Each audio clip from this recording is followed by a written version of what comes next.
দরজা খোলার সাথে সাথেই আমার গালে সজোরে থাপ্পড় পড়ে গেল। দরজা খুলতে এত দেরি করিস কেন? আমি ঘুমিয়ে পড়েছিলাম। আর তাছাড়া আমার শরীরটাও। চুপ কর তো, মাথা গরম করাস না। যা পানি নিয়ে আয় তাড়াতাড়ি। আমি পানি এনে উনার সামনে রাখলাম। শাড়ির আঁচল আঙ্গুলে নিয়ে গুটাচ্ছি। বলছিলাম কি, বেশ কয়েকদিন হলো আমার শরীরটা ভীষণ খারাপ। আমাকে একবার ডক্টরের কাছে নিয়ে যাবেন? কেন, শরীরে কি জং ধরেছে নাকি? এই তোদের মেয়ে মানুষদের এক সমস্যা। সারাদিন তো বাসাতেই থাকিস, সময়ে খাওয়া, ঘুম সব হচ্ছে, তারপরেও বলিস শরীর খারাপ। আজীব। আমি সত্যি বলছি, ইদানিং আমার রাত হলেই জ্বর আসে, শরীরে অসহ্য যন্ত্রণা শুরু হয়, আর সারাদিন মাথার যন্ত্রণা হয়। উফ, তোকে বলছি না চুপ থাক। অফিস থেকে আসতে না আসতেই এই হয় সেই হয় শুরু করে দিয়েছিস। আমি যে সারাদিন এত হাড় ভাঙ্গা পরিশ্রম করি, কই, আমার তো জ্বর আসে না। যত সব আজাইরা। আমি আর কথা বাড়ালাম না।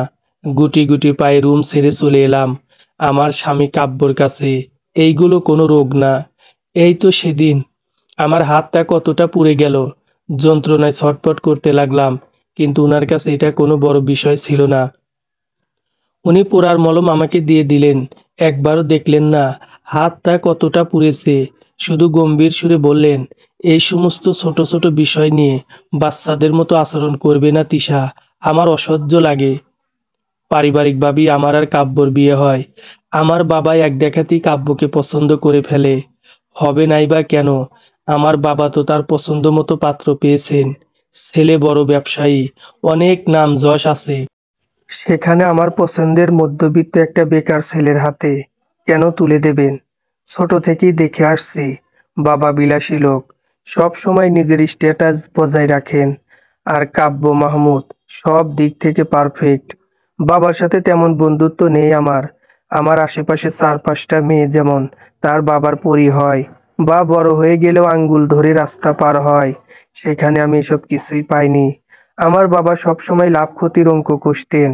কাব্য মাহমুদের সাথে বিয়ে হলে উনি ওনার ব্যবসা দেখার একটা বিশ্বস্ত লোক পাবেন, তাতে মেয়ে খুশি থাকুক বা না থাকুক। অথচ আমার বাবা চাইলে ওই মধ্যবিত্ত বেকার ছেলেটাকে একটা চাকুরি দিতে পারতেন, কিন্তু না, ওনার কাছে স্ট্যাটাস বজায় রাখাটা মাস্ট। এখানে আমার মা ছিলেন নীরব দর্শক। শুধু মা কেন, আমার দাদি ফুপু সবাই বাবাকে বেশ ভয় করত। বাবার মুখের উপর কেউ কোনো কথা বলতে পারে না। এই সব কিছুই ছোট থেকে দেখে আসছি। আমার বিয়ের সময়ও তার কোনো ব্যতিক্রম হলো না। ভেবেছিলাম বাবার কাছে না পাওয়া ভালোবাসাগুলো স্বামীর ভালোবাসা পেয়ে পুষিয়ে নেব, কিন্তু তা আর হলো কই। কাব্যর সাথে আমার 6 মাস হলো বিয়ে হয়েছে।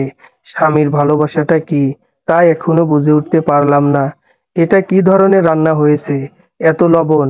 লবণ কি সস্তা হয়ে গেছে নাকি যে পুরোটাই ঢেলে দিয়েছিস? কাব্য খাবারের প্লেটটা আমার দিকে ছুঁড়ে মারলো। তারপর আমার চুলের মুঠি টেনে ধরে অশ্রাব্য ভাষায় গালিগালাজ শুরু করলো। 2-4টে লাথি থাপ্পড় মারলো। অসহ্য যন্ত্রণা হলেও কিন্তু নীরবে পড়ে থেকে কান্না করা ছাড়া আমার আর কোনো উপায় নেই। কারণ এর আগেও আমি মার খেয়েছি। এই তো বিয়ের 1 মাস হয়নি, গায়ে হাত তোলা শুরু করে দিল। বসে বসে টিভি দেখছিলাম আমি। ওনাকে বিকালের চা দিতে দেরি হয়েছিল। ওই যে শুরু হলো, 6 মাস হতে চললো। বলতে গেলে প্রায় প্রতিদিনই মাইর খাই। প্রথম প্রথম মাকে ফোনে বলতাম, অনেক কান্নাকাটি করতাম। একদিন শাশুড়ি মায়ের মুখে মুখে তর্ক করেছিলাম ওনাদের মতে, কিন্তু আমি তো উচিত কথাই বলেছিলাম। তবু ওনার মনে হলো আমি শাশুড়ি মাকে অসম্মান করেছি। উঠানে পড়ে থাকা চেলা কাঠ দিয়ে আমার শরীরে আঘাত করলো কাব্য। হাত ফুলে গেল, সারা শরীর ক্ষত বিক্ষত হলো। শরীরে প্রচন্ড জ্বর নিয়ে বাবার বাসায় চলে গেলাম। পণ করলাম মরে গেলেও আমি আর ওই লোকের সংসার করব না। কিন্তু ভাগ্যের পরিহাস, 4 দিনের মাথায় আমি আবার ফিরে এলাম ওই লোকের সংসারে। আমি বুঝতে পারলাম মেয়েদের বিয়ে হয়ে যাওয়া মানে আর বাবার বাসায় অধিকার থাকে না। আমি থাকাতে আমার মা আর বাবার মধ্যে দিনরাত অশান্তি হতো। বাবা মাকে বলতো আমাকে ঠিকভাবে মানুষ করতে পারেনি, সব দোষ পড়লো মায়ের উপর। আমি মায়ের কষ্ট কিছুতেই সহ্য করতে পারছিলাম না। যেদিন চলে আসব, সেদিন সকালে বাবার পা ছুঁয়ে সালাম করতে গেলে বাবা পাটা সরিয়ে নেয়। গম্ভীর গলায় স্পষ্টভাবে আমাকে উদ্দেশ্য করে মাকে বললেন, তোমার মেয়েকে জানিয়ে দাও জামাইকে ছাড়াইলে এই বাসার দরজা ওর জন্য বন্ধ। আমি কোনো কথা বললাম না, নিঃশব্দে অশ্রুপাত করতে করতে বাসা থেকে চলে আসলাম। নিজের মনে কসম করলাম, মেরে ফেললেও আমি জীবনেও আর কখনো বাবার বাসায় পা রাখবো না। পুনরায় স্বামীর কাছে যখন ফিরে আসলাম, শাশুড়ি মা ঝাঁঝিয়ে উঠলেন, বললেন, বেশ তো দেমাগ দেখিয়ে চলে গিয়েছিলে, কি করতে আবার ফিরে এলে? আমি এই কথার পরিপ্রেক্ষিতে বলে ফেলেছিলাম, আমার নিজের বাসা, আমি যখন খুশি যেতেও পারি আবার আসতেও পারি।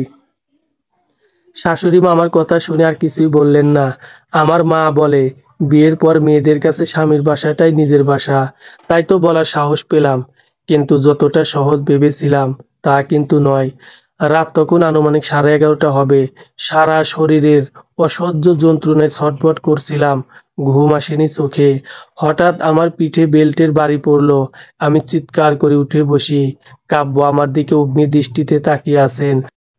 পারলে আমায় চিবিয়ে খাবেন। শরীরের ক্ষতগুলো তখনও সারেনি। ওই ক্ষত শরীরটার উপর বেশ কয়েকটা ঘা পড়তে 4-5 বার চিৎকার করলাম ঠিকই, কিন্তু একসময় আর কিছু মনে হলো না। 1 ঘন্টা ধরে আমাকে মারতে মারতে তিনি ক্লান্ত হয়ে আমার পাশে শুয়ে পড়লেন। আমি শরীরে ব্যথা বুঝতে পারছি না, তবে শরীরে তরল কিছু বেয়ে যাচ্ছে তা অনুভব করতে পারছি। বুঝতে পারলাম, স্বামীর বাসাটাকে নিজের বাসা বলার অপরাধের দাম দিতে হলো। তারপর থেকে মুখ বুজে সহ্য করা শিখে গেছি। কাকে বলবো, কে শুনবে আমার কথা? যেখানে আমার জন্মদাত্রী বাবা আমাকে বুঝলো না, সেখানে কে আমার কষ্ট বুঝবে? আজও খাবারে লবণের পরিমাণ বেশি হয়ে যাওয়ায় কাব্য অশ্রাব্য ভাষায় গালিগালাজ শুরু করলো। আমি তখনও চুপ করে মাথা নিচু করে রেখেছিলাম। থাপ্পড় লাথি মারলেও, যন্ত্রণায় ছটফট করতে থাকলেও মুখে কোনো রকম আওয়াজ করলাম না। নিঃশব্দ, চোখের পানি ঝরাচ্ছি। মাঝরাতে ছাদে উঠে আসি। এই ছাদটাই যেন আমার কাছে শান্তির পরিবেশ, মুক্তির পরিবেশ। মাঝে মাঝে ইচ্ছে করে এই ছাদেই নিজেকে মুক্ত করে দিই, কিন্তু পরক্ষণেই ভাবি, মহান আল্লাহ তাআলা হয়তো আমার পরীক্ষা নিচ্ছেন। আমিও দেখতে চাই এই জীবনের পরিসমাপ্তি কোথায়। সকালে আমি দরজা খুলে অবাক হয়ে যাই, কারণ আমার সামনে বাবা দাঁড়িয়ে আছেন। বাবা আমাকে দেখে হাসছেন। যতই হোক আমার জন্মদাত্রী বাবা তো, আমি কি রাগ করে থাকতে পারলাম? ছল ছল চোখে বাবা বলে ডাকলাম, আমার জামাই বাবা কোথায়? বাবার মুখে এমন কথা শুনে আমি আরো বেশি অবাক হলাম। আমি অনেক আশা করেছিলাম বাবা বলবে, কেমন আছিস মা? আমি কিছু বলতে যাওয়ার আগেই কাব্য চলে আসে। বাবা কাব্যর সাথে ভিতরে চলে যায়। আমি দরজা খুলে এখনো দাঁড়িয়ে আছি, ভাবছি, এই বুঝি বাবা বলবেন, কেমন আছিস মা? কিন্তু বাবা যে এতক্ষণে তার জামাইকে নিয়ে ভিতরে চলে গেছেন তা বুঝতেই পারিনি। শাশুড়ি মায়ের ডাকে নাস্তা তৈরি করলাম, আমার বাবা আর স্বামীর কাছে নিয়ে আসলাম। ওনাদের কথোপকথন শুনি বুঝলাম, বাবা তো নিজের স্বার্থ ছাড়াই এক পায়ে এগোয় না, নিজের প্রয়োজনেই এসেছেন। বুকের মধ্যে একরাশ কষ্ট নিয়ে সারাদিন পার করলাম। সন্ধ্যের দিকে সারা শরীরে কাঁপুনি দেয়। পচা গরমে যখন সবাই ঠান্ডা বাতাস খাচ্ছে, আমি তখন লেপের তলায় নিজেকে লুকানোর চেষ্টা করছি। ইচ্ছে করছে আগুনের মধ্যে ঝাঁপ দিতে। আমার স্বামী আসতেই শাশুড়ি মা আমার নামে অভিযোগ করলেন। উনি কথাগুলো এত জোরেই বলছিলেন, যা আমার কানের ভিতরে ঢুকে মাথায় আঘাত করছিল। রাজরানী বিয়ে করেছিস তো, সারাদিন শুয়ে বসে কাটায়, আর আমি বৃদ্ধ বয়সে এখনো কামলা খাটুনি খাটি। আর চারপাশে দেখ, ছেলের বিয়ে দিয়ে সব আয়েশ করছে, আমার পোড়া কপাল।